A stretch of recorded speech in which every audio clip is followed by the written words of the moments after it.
When you need to build up your team to handle the growing chaos at work, use Indeed Sponsored Jobs. It gives your job post the boost it needs to be seen and helps reach people with the right skills, certifications, and more. Spend less time searching and more time actually interviewing candidates who check all your boxes. Listeners of this show will get a $75 sponsored job credit at Indeed.com/podcast. That's Indeed.com/podcast. Terms and conditions apply. Need a hiring hero? This is a job for Indeed Sponsored Jobs.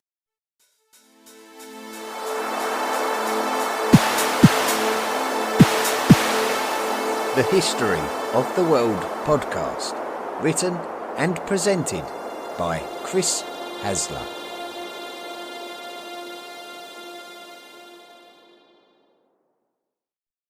Volume 4, The Medieval World. Episode 40, Reconquista, The Early Years.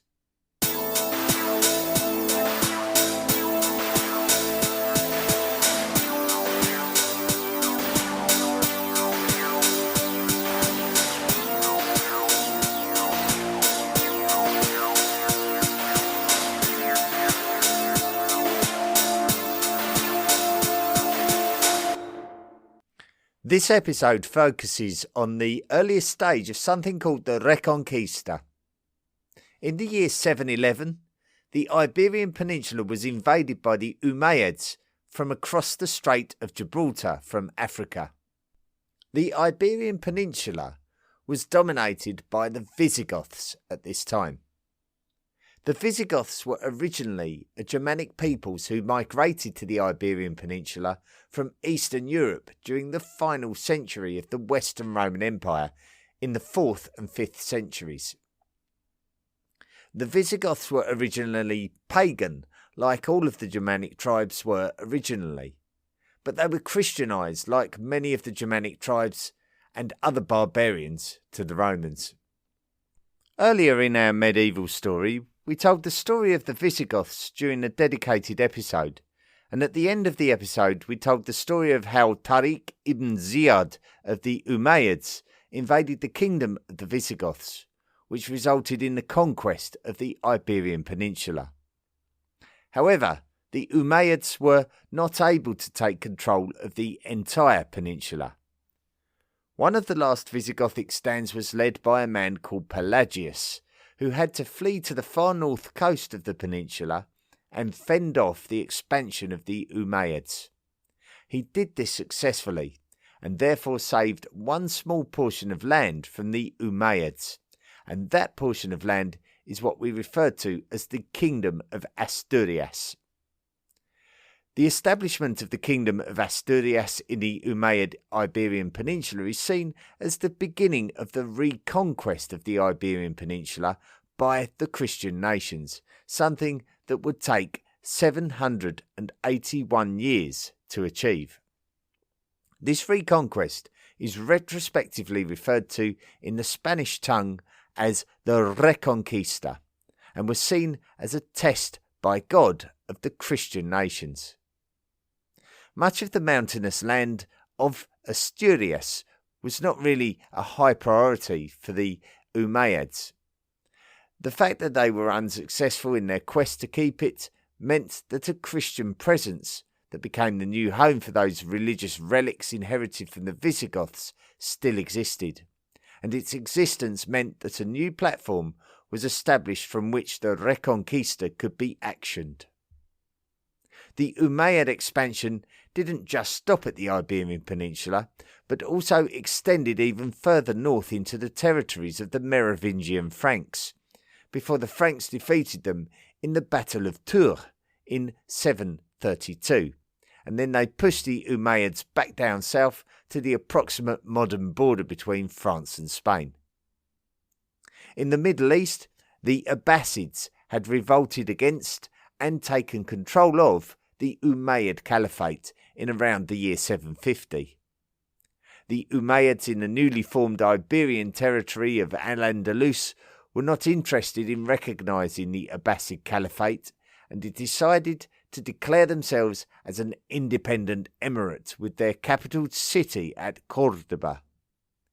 The Emirate of Córdoba was neutralised in the north of Spain in the late 8th century.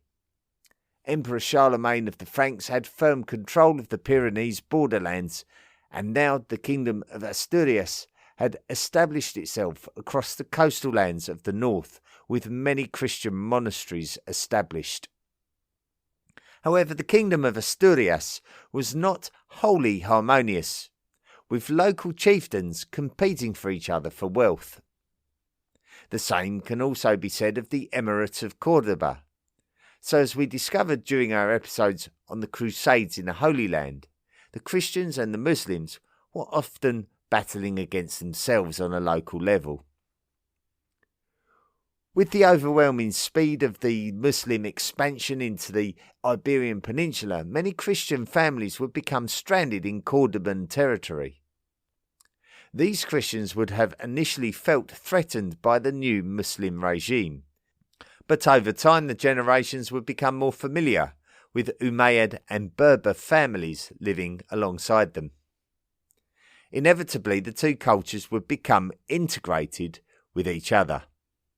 Some Christian families would convert to Islam and vice versa.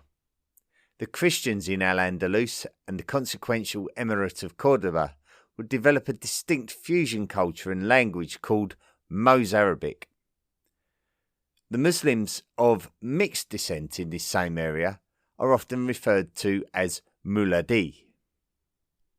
The Kingdom of Asturias would support a rebellion within the city of Pamplona, inflamed by the Basque leader Íñigo Arista.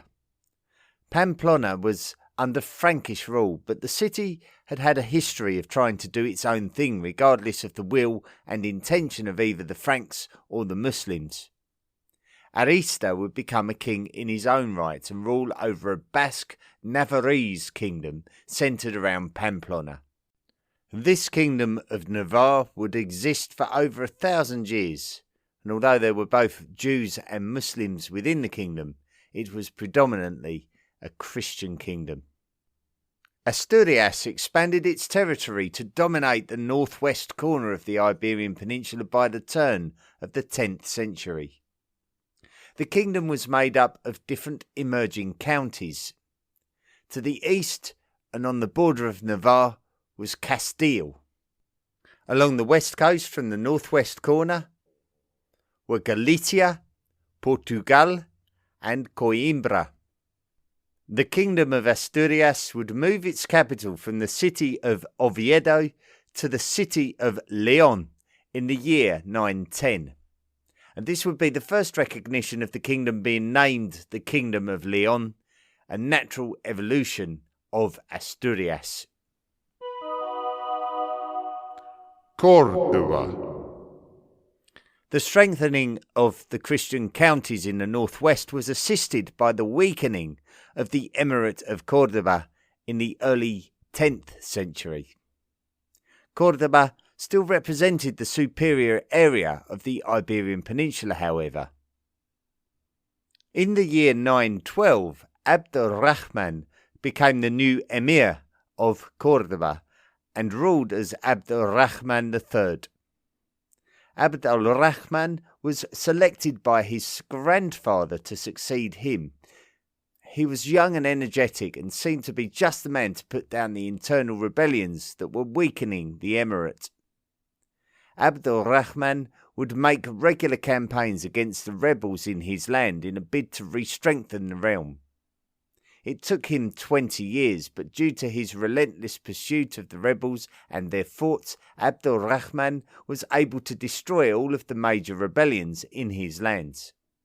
Abd al-Rahman declared that Cordoba was now a caliphate in its own right, with no loyalty to the other caliphates of the Fatimids and the Abbasids. During this time period, the Christian lands of the north were harassing the Cordoban lands, and Abd al-Rahman had to pay some attention to this. But it became a considerable problem for him when Ramiro II became the new king of León in 931. Ramiro was a highly capable military commander and decided to conduct military campaigns into Cordoba in response to Abd al-Rahman's aggressions towards the Christian territories.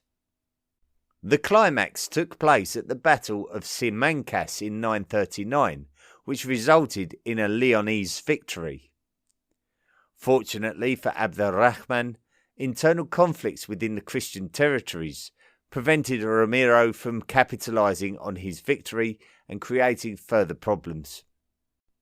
Abd-ar-Rahman was succeeded as the Caliph of Cordoba by his son, who ruled as Al-Hakam II. The Caliphate was in a strong position by this time thanks to the work of Abd-ar-Rahman.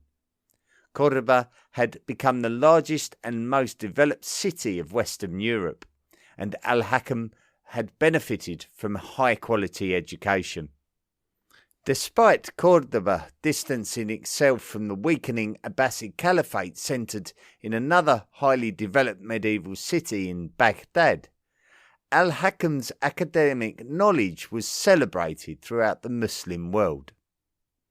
Despite Cordoba successfully defending its secular borders from the Christian territories in the north, it also had to defend its southern borders from peoples such as the Fatimids in Africa.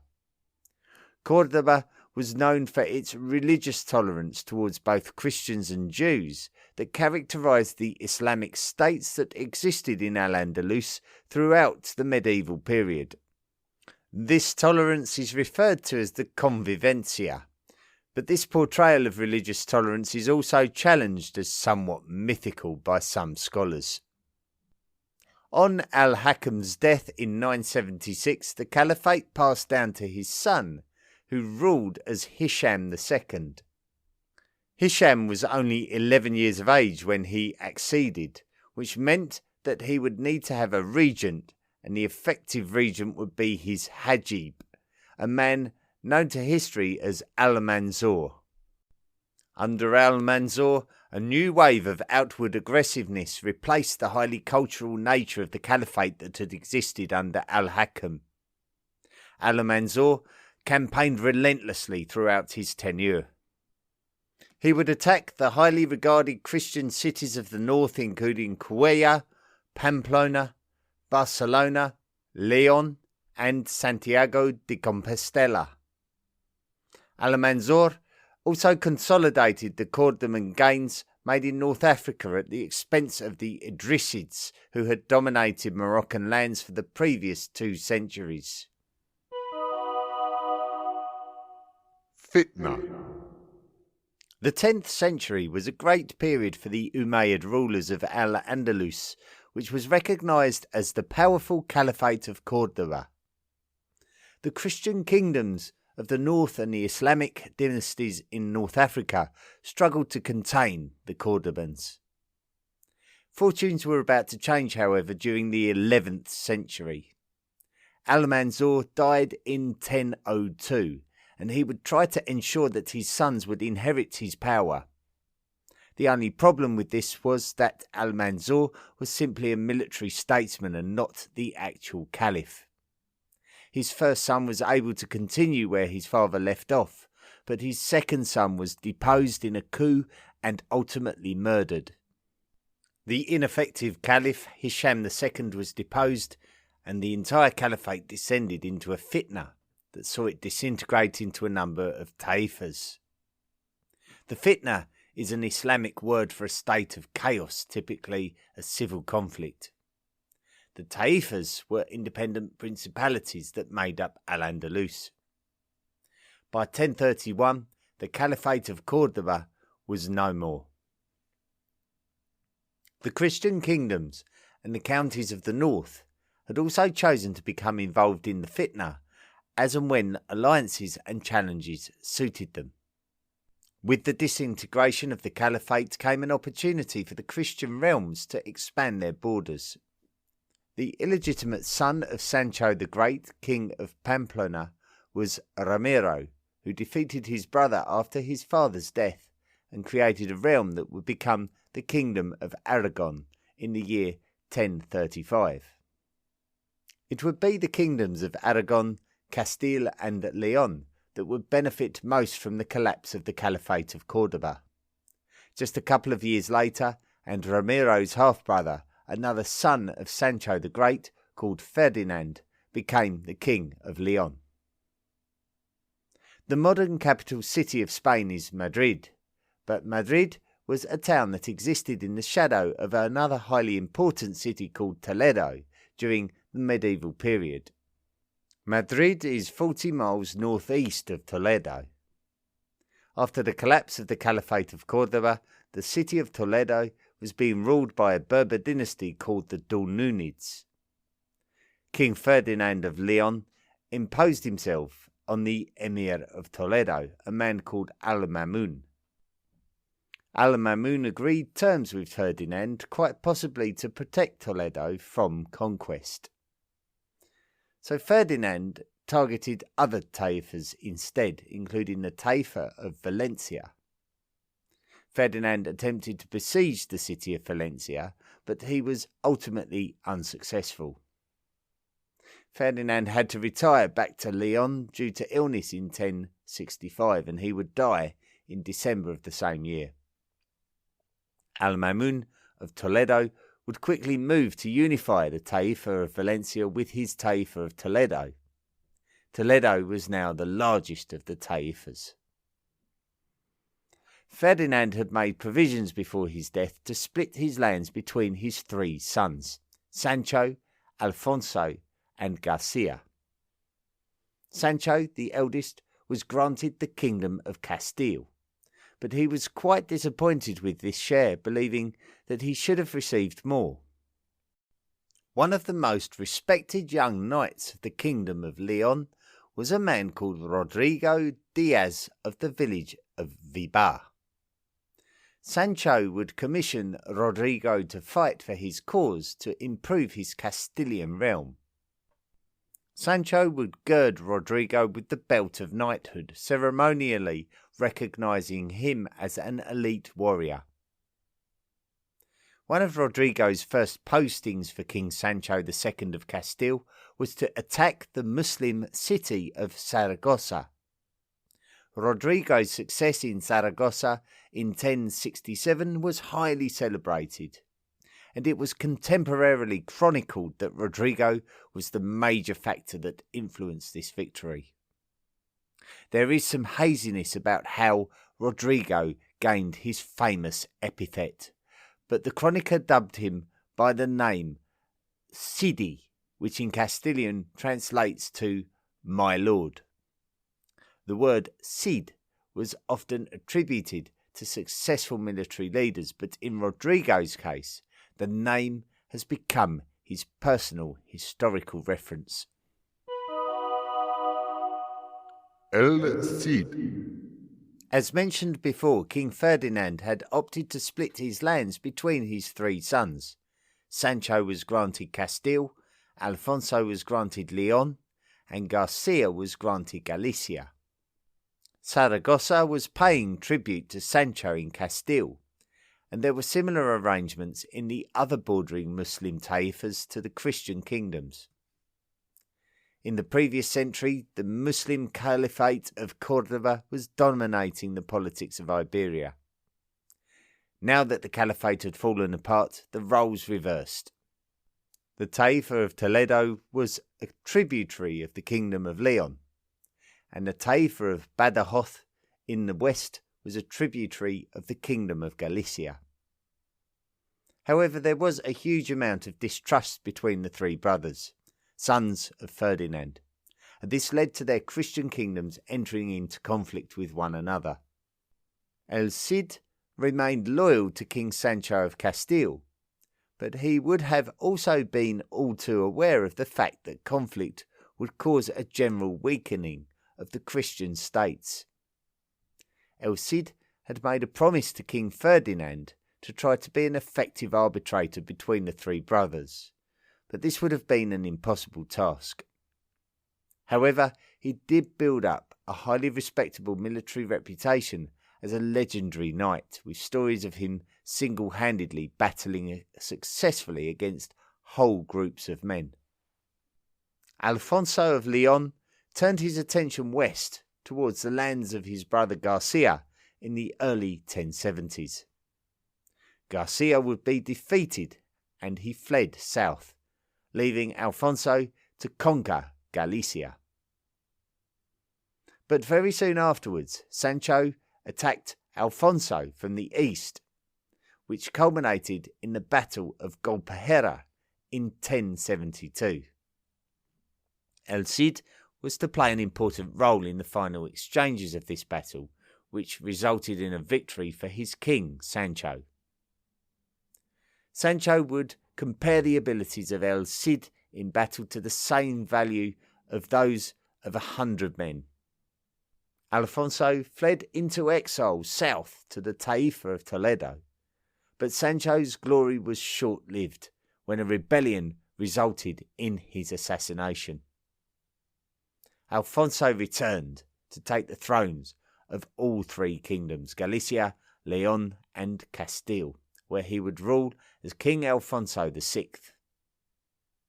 High amounts of suspicion was rife in the Christian realm, so Alfonso approached the highly respected El Cid and requested his loyalty, which El Cid would only return if Alfonso publicly announced that he did not murder his brother Sancho. Alfonso's announcement was tantamount to a penance. El Cid was fundamentally a Castilian in the eyes of the Leonese nobles, and Alfonso's announcement was seen as a humiliation. But such was the esteem by which El Cid was held in, that Alfonso felt it necessary to do this to keep the peace. Alfonso apparently had El Cid's loyalty, but there was a deep mistrust between both men. Alfonso's power would increase, though, as the kingdom of Navarre to the east was conquered and split between the two kingdoms of Leon and Aragon. El Cid was granted by Alfonso the hand in marriage to the daughter of the Count of Oviedo, Ximena Diaz. The Taifa of Seville in the southwest of the Iberian Peninsula was also now a tributary of the Kingdom of Leon, and Alfonso would post El Cid in Seville as an ambassador to keep things on the level and to keep him out of the political scene in Leon.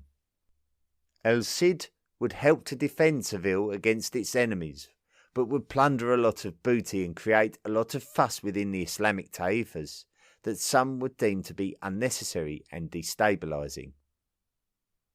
Even though El Cid would send a lot of the stolen wealth back to Alfonso in Leon, many of the Leonese nobles felt highly uncomfortable with the situation and pressurised Alfonso to cut El Cid loose, and he did just that in the early 1080s. El Cid appeared to have overstepped his mark with unauthorised raids into lands and cities. El Cid was one of these warriors with an insatiable desire to do battle and win, and he would not wait to be told what to do. The disassociation of El Cid from the Kingdom of Leon meant that anybody could now commission his knightly services for themselves. Alfonso was now stylising himself as the Emperor of Hispania, a reference back to the classical Roman province of the peninsula. We can tentatively refer to this as being synonymous with the term Emperor of all Spain. So we start getting an insight into the concept of the modern anglicised name Spain, with its original reference being to the Christian kingdoms united under the rule of Alfonso VI, otherwise referred to in history as Alfonso the Brave. Alfonso was ambitious and was always looking to expand his influence and his wealth. In the meantime, El Cid was providing his services somewhat indiscriminately to the highest paying ruler, regardless of their religious leaning. This led to El Cid serving the Taifa of Saragossa against the Kingdom of Aragon, and if you recall, El Cid had campaigned against Saragossa very early in his career, while in service to King Sancho II of Castile. At the Battle of Morella, El Cid was a commander of the Islamic Taifa in their successful defeat of the Christian Aragonese. It seems that from sources, Saragossa would go on to do battle with Alfonso's forces in Leon, but there is no mention of El Cid within them, so we don't know if he played a part in those conflicts. The Almoravids. The Idrisids were the rulers over the Moroccan lands of the Maghreb when they were subjugated by the Cordobans from across the Strait of Gibraltar, but the collapse of the Cordoban Caliphate meant the end of centralised rule in Morocco. The Almoravid dynasty that emerged inland on Moroccan soil was named after Dar al-Murabatin, which was a specific law code of Islam that became popular at this location. The followers of the law code were mainly Berbers from differing tribes, and they would move to take control of the western Maghreb from the 1040s, and by 1062 they would establish a capital city at Marrakesh. Even though their dynasty was founded on their own Islamic doctrine, the Almoravids still recognised the Abbasid Caliphate. With the collapse of the Cordoban Caliphate, the Islamic Taifas of the Iberian Peninsula were gradually being subsumed by the Christian kingdoms, and most notably the Kingdom of Leon. The Taifas were desperate for support and reached out to the Almoravids to prevent the Christianization of Al-Andalus. The big catalyst for the Almoravid advance into Al-Andalus was the actions of King Alfonso VI of Leon during the 1080s. This self-proclaimed Emperor of Spain was being asked for support by the newest ruler of Toledo, Yahya al-Qadir, who was facing the aggressions of rebel factions. Sensing weakness in Toledo, Alfonso made high demands of al-Qadir that he could neither afford nor have an inclination to honour. So Alfonso besieged Toledo, and the city fell to him in 1085. The Taifa was added to the impressive Kingdom of Leon, and now the neighbouring Taifas feared complete Christian reconquest of the Iberian Peninsula. So this is why the Taifas called for help from the Almoravids, and the Almoravids were quick to respond, and not least of all because of the attraction of the opportunity to expand their own imperial reach. The leader of the Almoravids was a man called Yusuf ibn Tashfin, and he would answer the call for help from the Taifas of Al-Andalus. He crossed the Strait of Gibraltar and headed towards the Taifa of Badajoz. When Alfonso heard of this arrival, he would appeal to the King of Aragon, Sancho Ramirez, for help. Sancho agreed, and the Christian coalition headed towards Badajoz to meet the Almoravid-led Muslim coalition. Alfonso's forces were vastly outnumbered, and both leaders realised this, so Yusuf allowed Alfonso to agree either to pay a tribute or to convert to Islam. Neither of these things happened, and so the Leonese forces attacked the Almoravids. The resulting Battle of Sagrajas was a fierce one, but inevitably it was won by the Almoravids. It seems that both sides suffered from heavy losses. Alfonso maintained control of Toledo, but the Christian expansion was now halted, while the Almoravids maintained a presence in the far south of the peninsula while they recovered from this heavy battle. Valencia.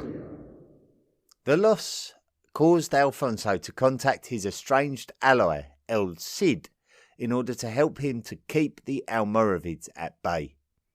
El Cid agreed to support Alfonso, but over time it became clear that there was such a deep distrust between the two, with Alfonso seemingly convinced that El Cid had ambitions of allowing Alfonso to be assassinated, so that El Cid himself may become a ruler in his own right. So El Cid left Alfonso to take care of himself, while he would try to find a new battle which could improve his own personal stock. El Cid decided that he would try to gain power in Valencia. Valencia is a city on the east coast of the Iberian Peninsula overlooking the Mediterranean Sea. El Cid had managed to capture a couple of castles in order to appropriate the wealth that could enable him to look after the army that he was amassing for the job. The Count of Barcelona to the north was called Berenguer Ramon II. Berenguer Ramon opposed El Cid's ambitions and decided to challenge him before he could take control of Valencia, and this is likely because Berenguer enjoyed some political power over the eastern taifas and was concerned that he might ultimately lose out. The climax between Berenguer and El Cid took place at the Battle of Tebar in 1090. El Cid's army was hugely outnumbered, but he was conniving enough to tactically outfox Berenguer, and this resulted not only in a victory against Barcelona, but also the capture and imprisonment of Berenguer. El Cid's victory at this battle only served to enhance his already immense reputation. His influence in the Taifa of Valencia would make him so popular with both Christians and Muslims who believed in his abilities and had faith in his success.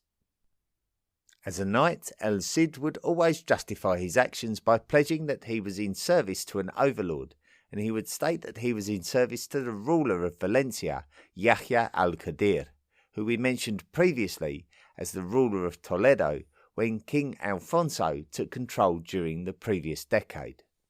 Now, al-Qadir was instated as the ruler of Valencia. By 1092, the Almoravids had sprung back into life from their humble presence in the south of the Iberian Peninsula, following their battle with Alfonso at the Battle of Sagrajas back in 1086.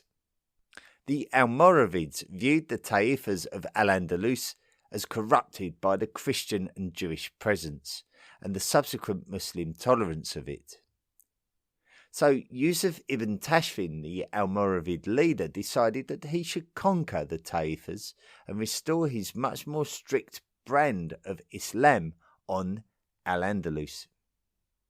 Yusuf quickly annexed the southern Taifas, including the large area of Seville, before he would set his sights on Valencia. The chief magistrate of Valencia, Ibn Jahaf, gathered an uprising of pro-Almoravids to overthrow and ultimately execute al-Qadir. This would create an anti-Almoravid uprising to get behind El Cid, the only man that they believed could regain control of Valencia. The uprising contained both Christian and Muslim representatives. Yusuf ibn Tashfin, the Almoravid leader, sent messages to El Cid warning him not to dare enter the city of Valencia. El Cid made it quite clear that he was very willing to meet Yusuf on the battlefield. El Cid did return to Valencia, but this time it was to besiege the city. By May 1094, the rebel chief magistrate Ibn Jahaf surrendered to El Cid, and as a consequence, El Cid marched into the city and captured Ibn Jahaf. In the months after, Ibn Jahaf would be executed, likely being burned alive. El Cid would instate a bishop in the city, as well as Christianizing the chief mosque of the city. He would rule over both the Christians and the Muslims of the city, but he would do so in the name of King Alfonso VI, probably to legitimize his own rule. As expected, the leader of the Almoravids, Yusuf ibn Tashfin, was not about to stand for this turn of events. El Cid mustered up all the resources available to him in order to be able to contend with the powerful Islamic Berber movement that were the Almoravids, led by Yusuf ibn Tashfin. Accounts report that the forces of Yusuf numbered in the region of 150 to 180,000. Many historians believe that this number has been enhanced for glorification purposes, with more realistic estimates being suggested at around 25,000. Still a considerable army though. El Cid's legendary status had been built around the fact that he was almost unbeatable in battle due to his ability to view his challenges laterally and outthink his opponents. Rather than wait for the arrival of the Almoravids and allowing them to besiege Valencia, El Cid would take his army outside the city and towards the advancing Almoravids. El Cid sent a small contingent of troops forward to sidetrack the Almoravids before launching a surprise attack with the bulk of his army on the Almoravid camp, therefore causing complete chaos and scoring an incredible victory against this seemingly indestructible force that had been taking over the south of the peninsula. This event is referred to as the Battle of Cuarte and took place in 1094. And further enhanced the already great reputation of the great military leader Rodrigo Diaz de Vivar, more famously known as El Cid. If we jump forward dramatically to the year 1102, 8 years after the Battle of Cuarte, Valencia did indeed fall to the Almoravids and turned back into a Muslim city. By 1102, El Cid was dead, having died 3 years previous. El Cid died mysteriously in Valencia in his 50s.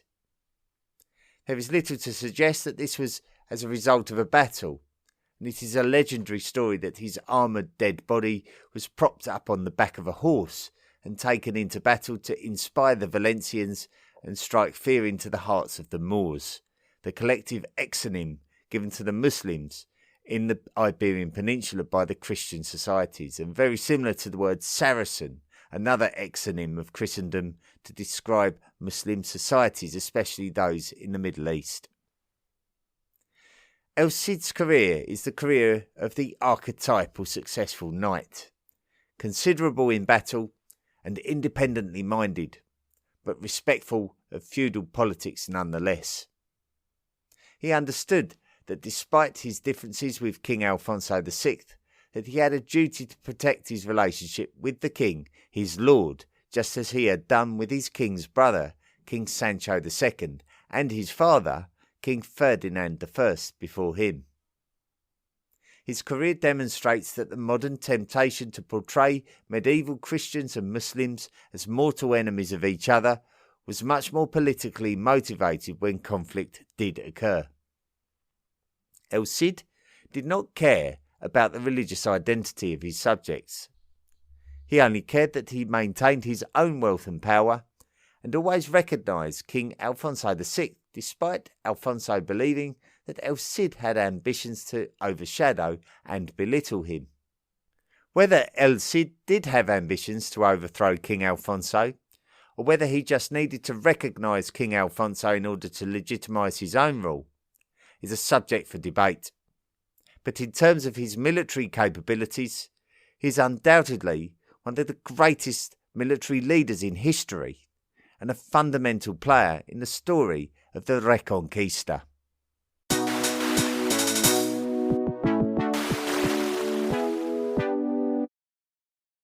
Study and play come together on a Windows 11 PC. And for a limited time, college students get the best of both worlds. Get the Unreal College Deal. Everything you need to study and play with select Windows 11 PCs. Eligible students get a year of Microsoft 365 Premium and a year of Xbox Game Pass Ultimate with a custom color Xbox wireless controller. Learn more at windows.com/student offer. While supplies last. Ends June 30th. Terms at aka.ms/collegepc.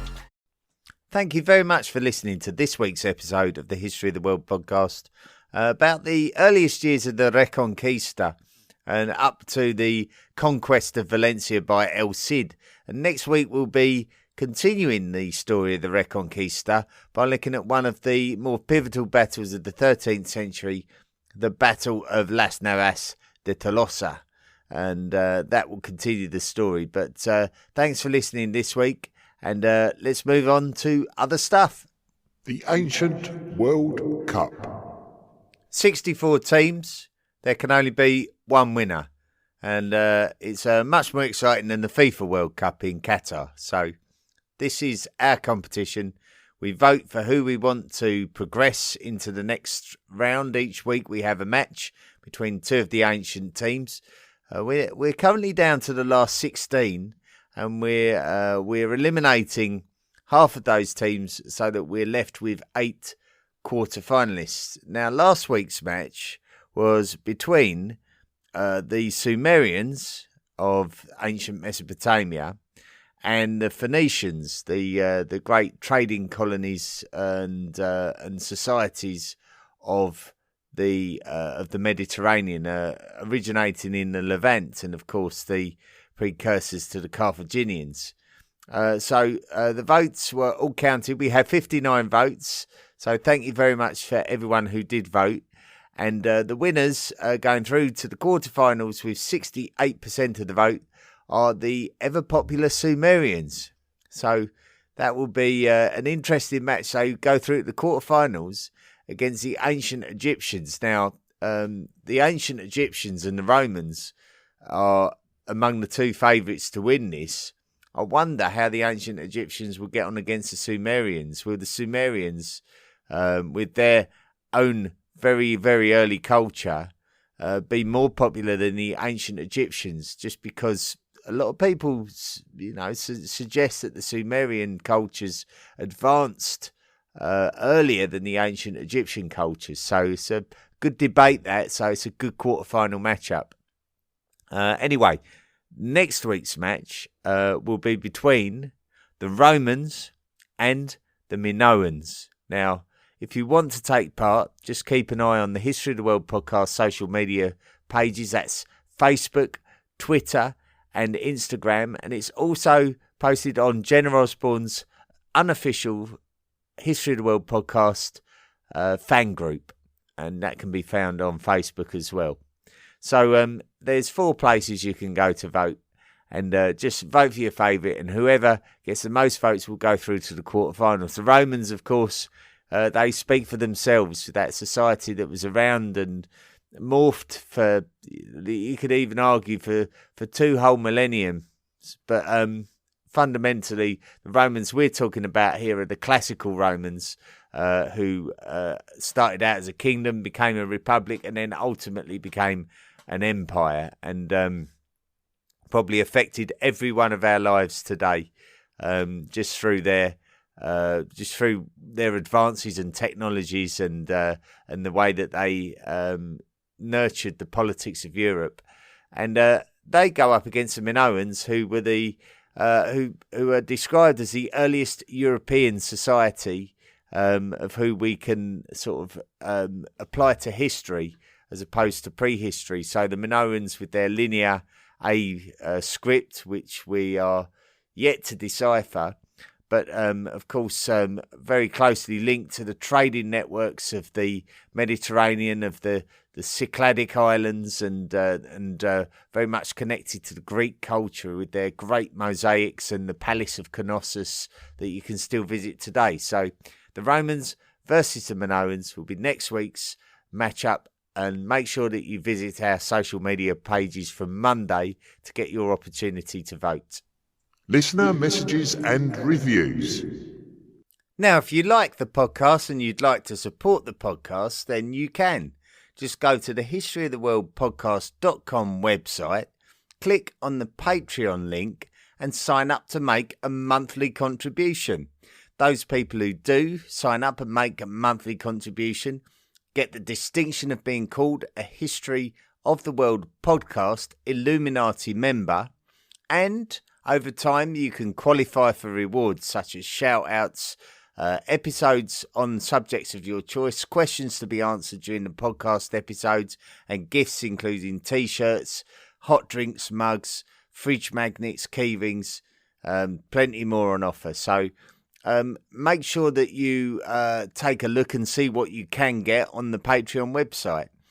We have 3 new Illuminati members to welcome on board this week, and they are Matthew Gebhard, Jeremy Bradley, and Davis K. George. So thank you so much for becoming a part of the family. Thank you so much indeed. So also, just worth mentioning, I would say, with Christmas just around the corner, you can buy that History of the World podcast superfan in your family or that friend who cannot stop talking about the podcast a gift through the merchandise link. So if you go to the historyoftheworldpodcast.com website and click on merchandise, you can go through and buy a number of things that branded up with the History of the World podcast logo for each of the last 4 seasons. So go and have a look and see if there's anything there that you might think would make an ideal Christmas gift for that History of the World podcast fan that you know. Worth checking out, I would say. And, next week we're going to be going more Reconquista. We're going to be talking about the Battle of Las Navas de Tolosa. Until then, thanks very much for listening and be good. Zootopia 2 has come home to Disney+. Let's go! Get ready for a new case. We're gonna crack this case and prove we're the greatest partners of all time! New friends. You are... Gary the Snake. And your last name? The Snake.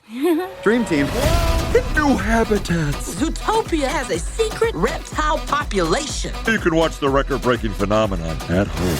You're clearly working at Zootopia 2, now available on Disney+, rated PG.